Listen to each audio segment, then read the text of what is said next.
Shalom, bertemu lagi dalam renungan hari ini. Puji Tuhan, hari baru, penyertaan Tuhan yang selalu ada bagi kita. Puji Tuhan, dan kiranya apapun yang kita lakukan itu seturut dengan kehendak Tuhan. Jangan biarkan hidup kita berlalu dengan sia-sia, karena kita tidak tahu apa yang akan terjadi di depan kita. 5 menit ke depan pun kita tidak tahu. Kita tidak menyangkakan bahwa akan terjadi pandemi. Kita juga tidak menyangka kalau ada sesuatu dengan keluarga kita berapa hari kemudian, atau orang-orang yang kita kasihi. Jadi jangan pernah sia-siakan setiap detiknya dalam hidup kita untuk melakukan sesuatu hal yang hanya memuaskan hati kita tapi tidak sesuai dengan kehendak Allah. Kita dalam menjalani hari ini kiranya kita bisa belajar dari pengalaman-pengalaman kita di masa lalu dan pengalaman orang lain. Kuncinya apa? Kuncinya itu kita melakukan apa yang menjadi kehendak Tuhan saja. Dan apapun yang terjadi di sekitar kita, kiranya kita bisa menguatkan orang lain. Kita tidak menghakimi tapi menyelamatkan. Puji Tuhan kalau kita bisa menolong mengeluarkan mereka dari masalah yang membelenggu mereka, masalah ekonomi, masalah keluarga, atau masalah apapun. Puji Tuhan kalau kita punya kesempatan untuk menjadi saluran berkat bagi Tuhan, kenapa tidak kita lakukan? Karena itu yang Tuhan Yesus inginkan. Makanya Tuhan berkata, pakai semua talenta kita. Bahkan ada contohnya juga. Jangan merasa rugi apabila kita menggunakan semua talenta kita, padahal orang dunia tidak menghargai. Tapi kita tahu kita melakukannya itu untuk Tuhan. Saat kita bekerja sebaik-baiknya di tempat kerja di saat orang lain berkata bahwa atasan kita tidak menghargai para pegawainya, itu urusan atasan kita itu dengan Tuhan. Urusan kita itu antara kita dengan Tuhan. Kita lakukan yang menjadi bagian kita. Bahkan orang yang hanya berpengalaman di dunia kerja saja, seperti saya yang tidak berpengalaman di dunia pelayanan, Tuhan pakai. Karena apa? Tuhan lihat prakteknya, bukan teori. Teori itu penting, tapi kalau tidak dipraktekkan juga tidak berguna. Amin ya. Amin. Kiranya kita menjadi pelajaran atau contoh bagi siapapun saat melakukan apapun saat dunia mengatakan itu tidak adil atau apapun di dunia manapun di dunia pelayanan, dunia pekerjaan, kita harus memfokuskan diri kita ke Tuhan. Kalau memandang manusia itu seringnya kecewa, karena apa? Mereka biasa mementingkan diri mereka sendiri atau keluarga mereka, atau hal-hal yang intinya menguntungkan golongan mereka. Makanya manusia itu disebut manusia egois. Tapi seringnya mereka menghakimi orang lain dengan kata-kata egois. Mereka tidak sadar diri mereka yang egois. Tapi di sini kita bukan menghakimi tapi mengingatkan. Kalau bisa disebut menyelamatkan tapi kan tidak semua orang mau kita nasihati. Makanya pergunakan nasihat ini untuk diri kita. Saat kita tidak mendapatkan keadilan atau apapun karena memang manusia itu lebih mementingkan diri mereka, keluarga mereka, golongan mereka, mari kita lakukan saja yang menjadi urusan kita dengan Tuhan. Karena apa? Karena kita tahu harta kita itu yang sejati itu ada di surga nantinya. Kita memang harus menggunakan semua talenta kita untuk kemuliaan Tuhan. Tapi kita saat mendapatkan perlakuan apapun apalagi dengan orang-orang yang berpengalaman, seharusnya mereka bisa memberi contoh tapi malah tidak bisa memberi contoh. Itu adalah tanggung jawab mereka. Itu pasti akan dimintai tanggung jawab oleh Tuhan. Itu pasti ada di Alkitab, bahwa guru itu tanggung jawabnya lebih besar, 2 kali lipat dibandingkan orang yang tidak tahu. Jadi kita lakukan apa yang menjadi bagian kita saja. Kita belajar untuk tidak menghakimi seperti mereka. Kita belajar menyelamatkan. Kalau apa yang kita lakukan tidak diterima, kita lakukan saja buat Tuhan, buat orang-orang yang mau. Amin ya. Karena kita tahu Tuhan itu satu. Tapi terkadang mereka lahir di lingkungan atau keluarga yang tidak mengenal Tuhan Yesus. Kita tidak bisa menyalahkan. Yang kita tahu Tuhan itu Maha Esa. Jadi selamatkan saja siapapun yang mau. Dengan apa? Dengan memberitakan firman. Dengan menceritakan kesaksian yang kita alami. Bahwa Tuhan itu bernyata, berada. Agar apa? Agar masalah hidup dan mati ini diketahui banyak orang. Karena kita tahu satu-satunya jalan ke surga itu Tuhan Yesus, tidak ada yang lain. Masa kita mau ke surga sendirian? Kan tidak mungkin ya. Atau kita hanya mau kelompok kita saja yang ke surga. Makanya kita beritakan. Karena apa? Ini berita keselamatan. Karena kita tahu jalan ke surga itu hanya Tuhan Yesus. Alkitab ini diceritakan, ditulis orang-orang yang menangis dan berdarah-darah saat memberitakan Injil. Tapi mereka tetap bersuka cita. Dari tulisannya kita tahu mereka walaupun diintimidasi ya, dirajam seperti Paulus sampai dikira meninggal, mereka tetap melanjutkan karena mereka tahu mereka itu nantinya bertemu dengan Tuhan Yesus. Karena apa? Ini perintah Tuhan Yesus sendiri untuk memberitakan firman. Sampai Paulus ditemui Tuhan dan berkata, kuatkanlah hatimu, kamu telah menjadi saksi di Yerusalem dan kamu akan menjadi saksi di Roma. Di Yerusalem pun Paulus dipenjara bertahun-tahun.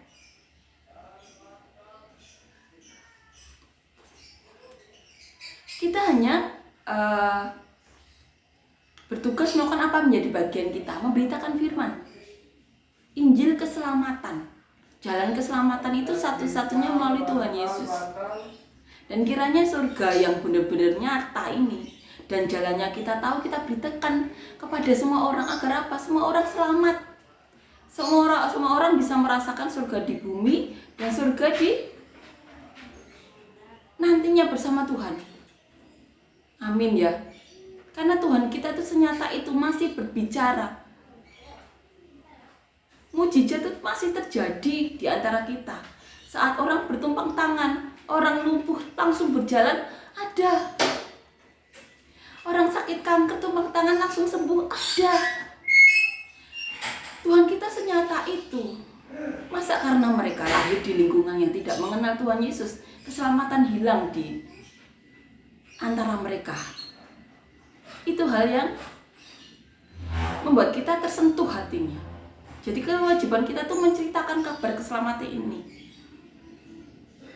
Bahwa jalan keselamatan itu hanya melalui Tuhan Yesus. Kita ceritakan bahwa Tuhan Yesus itu mau membawa semua orang ke surga. Waktunya itu berkejar-kejaran antara Lucifer. Lucifer itu tidak pernah tidur untuk membawa manusia ke neraka, menemani dia. Makanya Tuhan mengajar selama di bumi itu, mengajar para murid dan para rasulnya agar para murid dan para rasulnya saat bersaksi itu mereka kuat saat dirajam, saat dipenjara, seperti Paulus, seperti Petrus, seperti banyak orang. Mereka sampai mengorbankan nyawanya, mengorbankan keselamatannya untuk memberitakan Injil keselamatan ini. Karena memang seperti itulah Tuhan Yesus, mau membawa orang sebanyak-banyaknya ke surga. Dan kita tahu jalan itu. Masa kita tidak memberitahu jalan keselamatan itu kepada semua orang? Berkat Tuhan itu tersedia, jalan keselamatan itu tersedia, dan kita harus memberitakan. Dan kita selalu berharap ya kiranya surga itu tidak hanya kita terima nantinya, tapi saat di bumi kita bisa merasakan surga itu. Roh Kudus sehingga bekerja. Banyak orang yang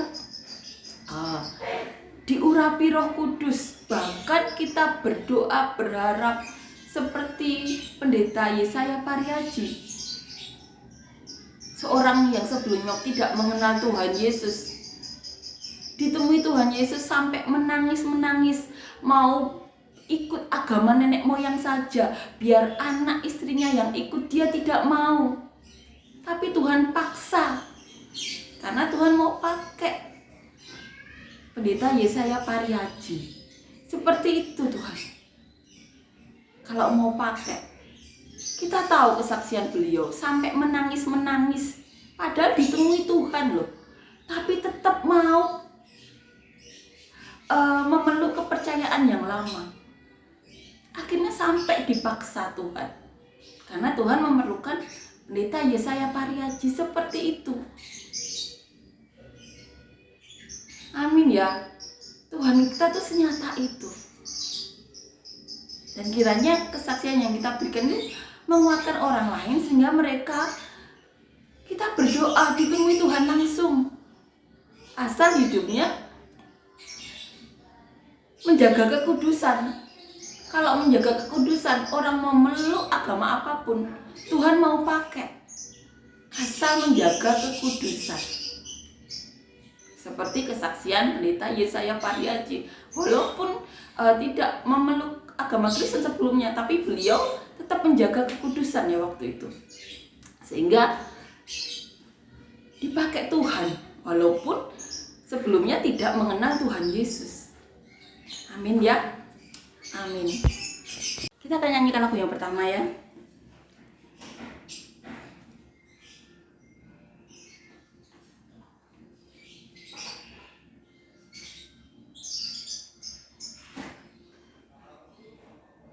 Yang terutama di dalam hidup ini, meninggikan nama Yesus.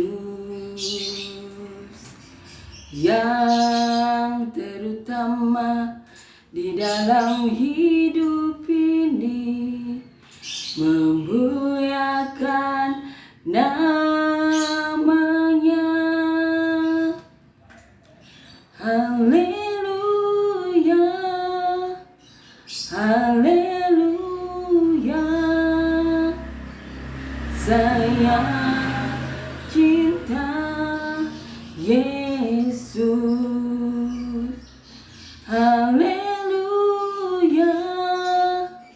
haleluya.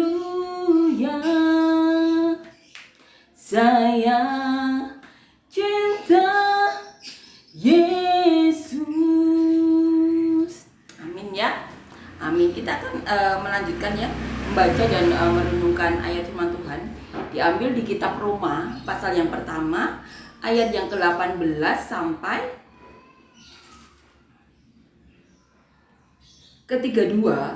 Judul perikopnya, hukuman Allah atas kefasikan dan kelaliman manusia. Sebab murka Allah nyata dari surga atas segala kefasikan dan kelaliman manusia yang menindas kebenaran dengan kelaliman. Karena apa yang dapat mereka ketahui tentang Allah nyata bagi mereka, sebab Allah telah menyatakan kepada mereka. Sebab apa yang tidak nampak daripadanya, yaitu kekuatannya yang kekal dan keilahiannya, dapat nampak kepada pikiran dari karyanya sejak dunia diciptakan, sehingga mereka tidak dapat berdalih. Sebab sekalipun mereka mengenal Allah, mereka tidak memuliakan Dia sebagai Allah atau mengucap syukur kepadanya. Sebaliknya, pikiran mereka menjadi sia-sia dan hati mereka yang bodoh menjadi gelap. Mereka berbuat seolah-olah mereka penuh hikmat, tetapi mereka telah menjadi bodoh. Mereka menggantikan kemuliaan Allah yang tidak fana dengan gambaran yang mirip dengan manusia yang fana, burung-burung, binatang-binatang yang berkaki 4, atau binatang-binatang yang menjalar. Karena itu Allah menyerahkan mereka kepada keinginan hati mereka akan kecemaran, sehingga mereka saling mencemarkan tubuh mereka. Sebab mereka menggantikan kebenaran Allah dengan dusta, dan memuja dan menyembah makhluk dengan melupakan penciptanya, yang harus dipuji selama-lamanya. Amin. Karena itu Allah menyerahkan mereka kepada hawa nafsu yang memalukan, sebab istri-istri mereka menggantikan persetubuhan yang wajar dengan yang tidak wajar. Demikian juga suami-suami meninggalkan persetubuhan yang wajar dengan istri mereka dan menyala-nyala dalam birahi mereka seorang terhadap yang lain, sehingga mereka melakukan kemesuman laki-laki dengan laki-laki. Dan karena itu mereka menerima dalam diri mereka balasan yang setimpal untuk kesesatan mereka. Dan mereka tidak merasa perlu untuk mengakui Allah.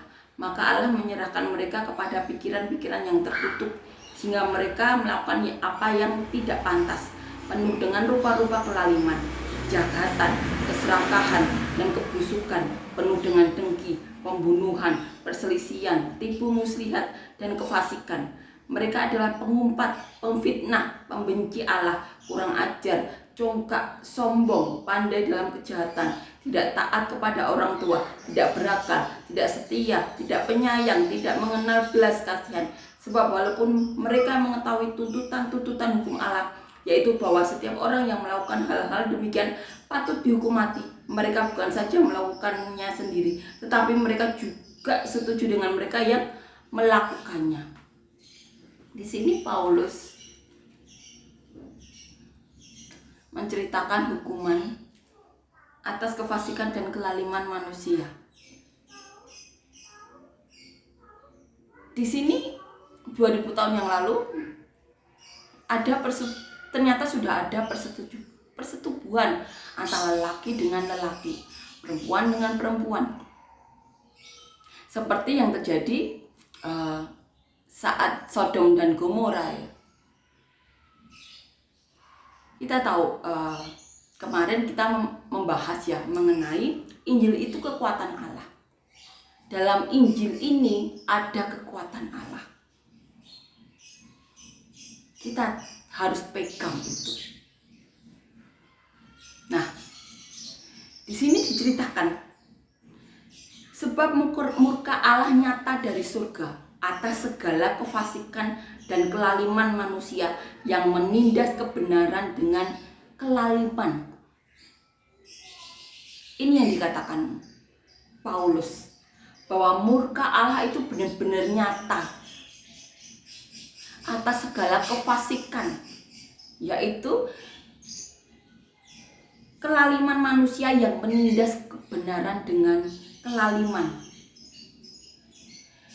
Karena di sini ciptakan mereka tuh benar-benar tahu tentang Allah nyata bagi mereka, sebab Allah telah menyatakan diri kepada mereka. Pada keturunan sebelumnya Allah sudah menyatakan.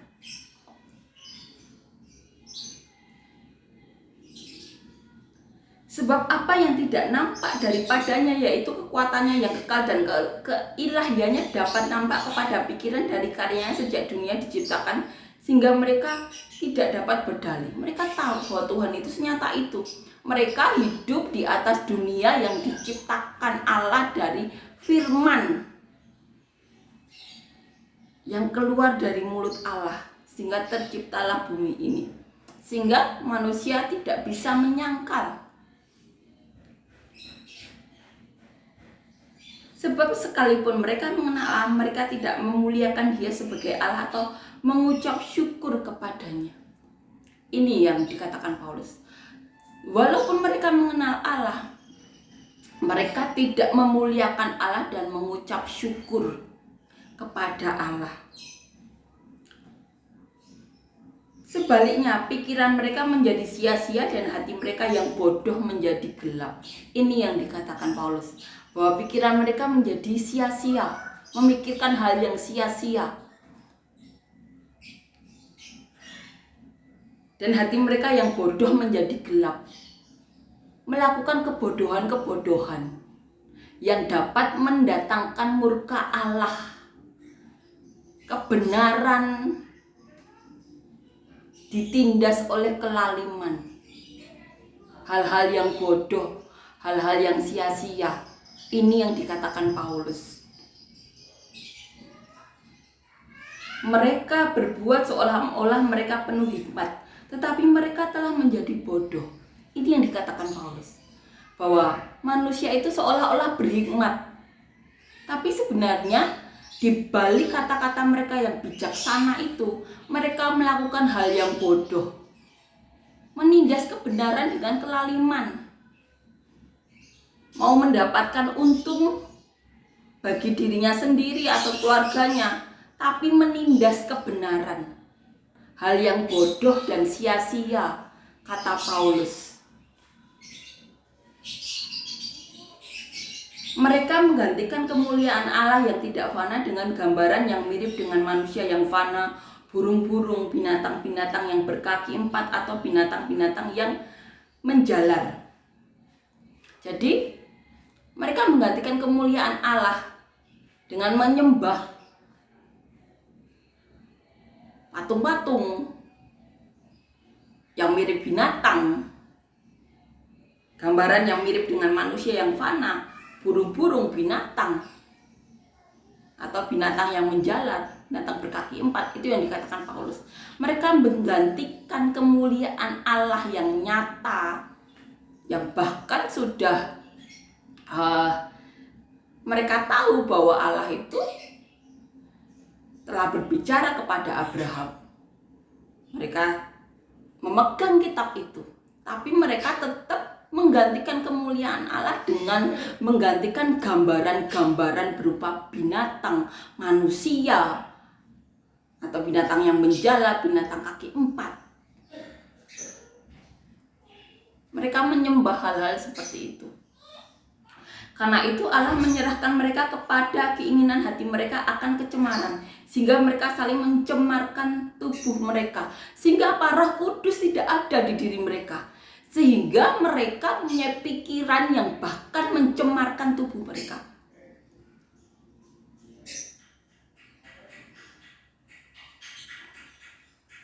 Allah menyerahkan mereka kepada keinginan hati mereka. Karena apa? Allah tidak memberikan bagian dirinya kepada mereka, Roh Kudus yang bisa mengingatkan mereka saat mereka berbuat dosa. Sehingga mereka saat tidak ada Roh Kudus, mereka menyerahkan diri mereka kepada keinginan hati mereka yang mencemarkan tubuh mereka. Sebab mereka menggantikan kebenaran Allah dengan dusta, dan memuja dan menyembah makhluk dengan melupakan penciptanya yang harus dipuji selama-lamanya. Amin. Ini dikatakan oleh Paulus. Mereka menggantikan kemuliaan Allah dengan memuja binatang, manusia, sehingga Allah menyerahkan mereka kepada keinginan hati mereka. Kenapa? Tidak ada Roh Kudus, tidak ada bagian dari diri Allah di dalam diri mereka, sehingga mereka menyerahkan diri mereka kepada keinginan hati mereka yang mencemarkan tubuh mereka sendiri.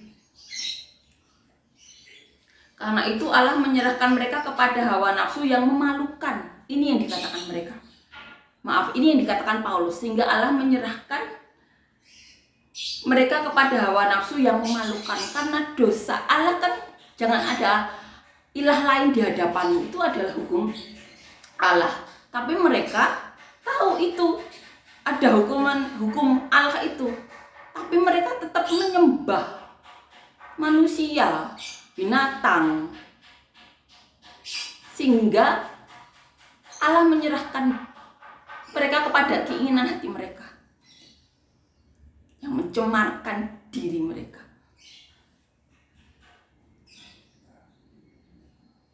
Sebab istri-istri mereka menggantikan persetubuhan yang wajar dengan yang tidak wajar. Jadi istri-istri mereka juga melakukan hal-hal yang tidak wajar, melakukan persetubuhan dengan sesama jenis, hal yang tidak wajar. Itu terjadi karena Allah menyerahkan keinginan hati mereka. Karena apa? Karena ada dosa sebelumnya. Saat Roh Kudus ada di dalam diri kita, ya, Roh Kudus itu yang menyelamatkan kita saat kita berbuat dosa.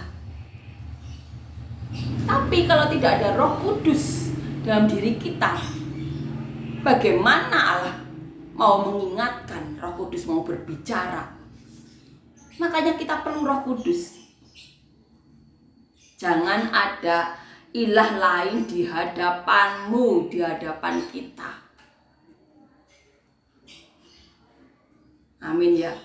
Sehingga apa? Sehingga saat ada hawa nafsu atau keinginan manusia, Allah menyelamatkan kita. Karena apa? Ada bagian dari diri Allah yang ada dalam diri kita, yaitu Roh Kudus, bagian dari Allah sendiri, bagian dari Bapa. Roh Kudus itu bagian dari diri Bapa. Demikian juga suami-suami meninggalkan persetubuhan yang wajar.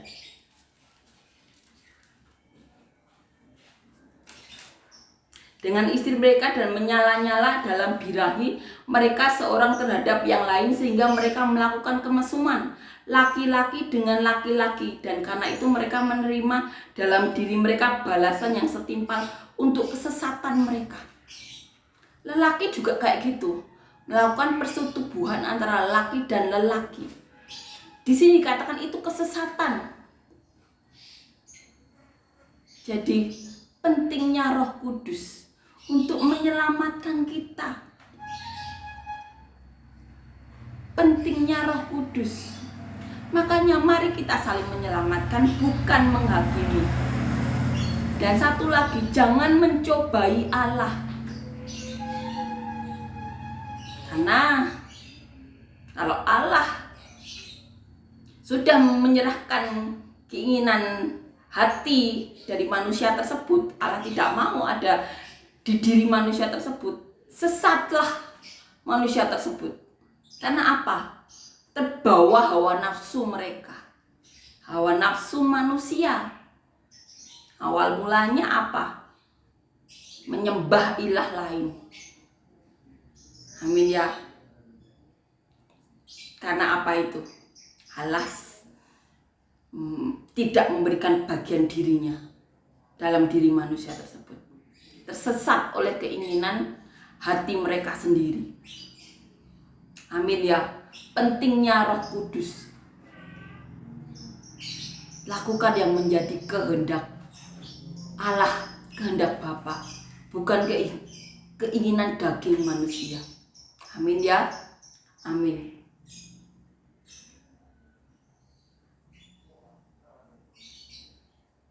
Dan karena mereka tidak merasa perlu untuk mengakui Allah, maka Allah menyerahkan mereka kepada pikiran-pikiran yang terkutuk, sehingga mereka melakukan apa yang tidak pantas. Itu awal mulanya karena tidak mengakui Allah, maka Allah menyerahkan mereka kepada pikiran-pikiran yang terkutuk. Awalnya tidak mengakui Allah, mereka membuat patung, mereka menyembah manusia, menyembah binatang,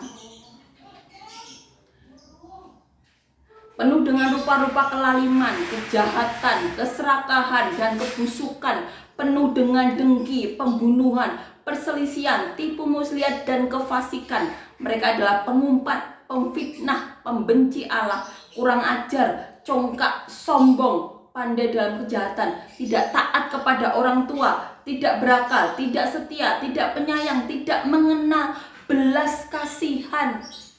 Karena apa? Mereka tidak mengakui Allah, sehingga Allah menyerahkan mereka kepada keinginan hati mereka yang menyesatkan diri mereka sendiri.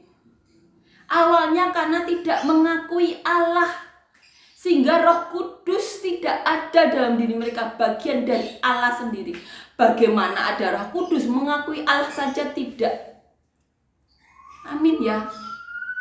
Mari kita beritakan kepada seluruh dunia, akuilah Allah, sembahlah Allah yang nyata ini, yang masih berbicara.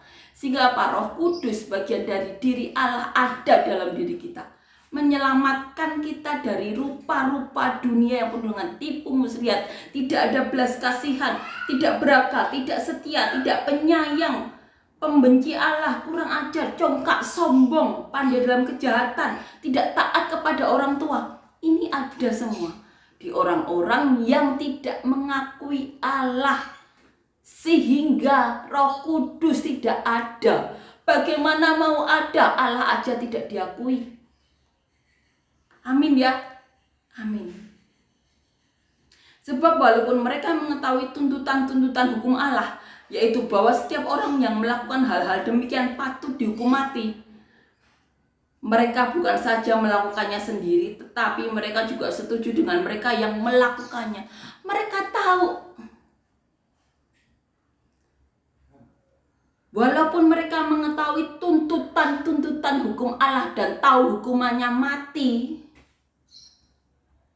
mereka bukan saja melakukannya sendiri, tetapi mereka juga setuju dengan mereka yang melakukannya. Jadi walaupun tahu ya, yang mereka lakukan itu menentang hukum-hukum Allah, dan kalau menentang ya hukumannya mati, tapi mereka tetap melakukannya. Dan bukan melakukannya sendirian saja, tetapi setuju saat orang lain melakukannya. Jadi mari kita kembali ke pokok masalahnya. Akuilah Allah, muliakanlah Allah, sehingga Roh Kudus bekerja dalam diri kita ya.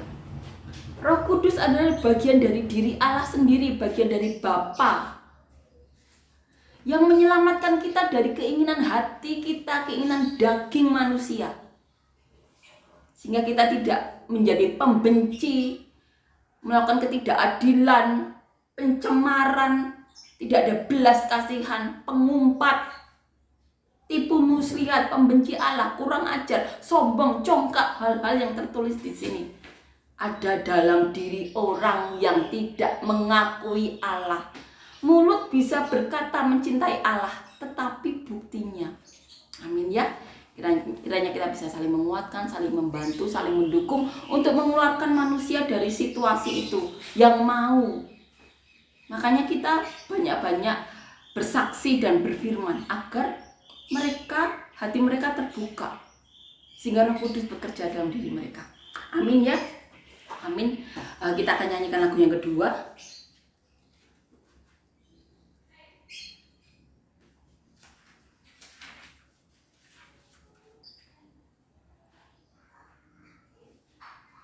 Sekalipun aku dalam lembah kelam, ku tak takut, sebab Kau besertaku. Sekalipun badai topan datang menerpa, ku tak gentar, sebab Kau di sisiku. Aku percaya berkat-Mu atasku melimpah, kebajikan, kemurahan selalu mengikutiku. Ku puji, ku sembah Kau Tuhan. Amin, puji Tuhan, amin. Terima kasih Yesus untuk kebaikan-Mu, kasih karunia-Mu, penyertaan-Mu, Roh Kudus-Mu yang selalu menyertai kami semuanya. Terima kasih. Kami perlu Kau Yesus, kami perlu Kau, kami tidak dapat sendiri tanpa-Mu Yesus. Dan kami berdoa untuk siapapun saat ini mengalami sakit, Tuhan, beri kesembuhan, beri mujizat apapun dalam diri mereka yang bukan daripada-Mu, Kau angkat Tuhan. Dan siapapun yang membutuhkan pekerjaan usaha yang benar-benar daripada-Mu, berikan kami pekerjaan usaha yang mendatangkan berkat, yang penuh dengan kejujuran, yang penuh dengan berkat-Mu, sehingga dapat membawa kami lebih dekat lagi ke surga-Mu, ke hadirat-Mu. Dan siapapun yang saat ini dari kami yang membutuhkan pasangan hidup, beri kami semuanya pasangan hidup yang takut akan Engkau, yang cinta Engkau, yang dapat membawa kami dan keluarga kami lebih dekat lagi kepada-Mu. Dan siapapun saat ini yang mengalami masalah, beban berat, pergumulan hidup, masalah hidup, berikan kami semua solusi-solusi daripada-Mu, terobosan-terobosan daripada-Mu Tuhan, mujizat-mujizat daripada-Mu, hal-hal yang baik yang daripada-Mu Tuhan. Dan biarlah nama-Mu yang dipermuliakan dalam hidup kami semua, dan kami menjadi saluran berkat-Mu sampai ke ujung bumi seperti yang Kau mau Tuhan. Dan kami berdoa Tuhan, Kiranya namamu saja yang dipermuliakan dalam hidup kami. Roh Kudusmu saja yang bekerja dalam hidup kami. Terima kasih Yesus, Kau benar-benar nyata, berada dalam hidup kami. Dalam nama Tuhan Yesus, amin.